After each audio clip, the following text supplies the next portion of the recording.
Hello વિદ્યાર્થી મિત્રો, welcome to my YouTube channel. વિદ્યાર્થી મિત્રો, આપણી શાળા આ વખતે ધોરણ 11 ચોથી એકમ કસોટીની સાથે પરીક્ષા લેવા જઈ રહી છે, પ્રથમ સામયિક કસોટીની, જેની અંદર કોમ્પ્યુટરનું પેપર પણ આવવાનું છે. તો કોમ્પ્યુટરના પેપરની અંદર કયા કયા સિલેબસ અને કેટલા માર્ક્સનું પેપર હશે?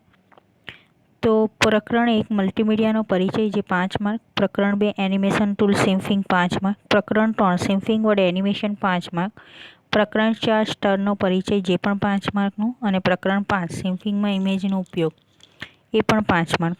આમ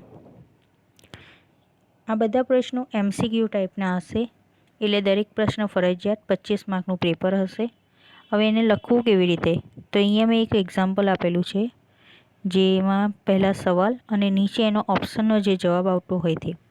વિદ્યાર્થી મિત્રો, આપણે ફક્ત ABCD લખીને નથી લાવવાનું, ઓપ્શનની સાથેનો જવાબ પણ લખીને લાવવાનો છે.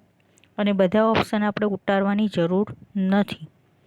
તમે ઓલરેડી તમારી જે સપ્લિમેન્ટરી બનાવી હોય તેની અંદર તમારે સવાલ અને એની નીચે આ પ્રમાણે જે ઓપ્શનમાંથી જવાબ આવતો હોય તે સીધો જવાબ જ લખી દેવાનો છે.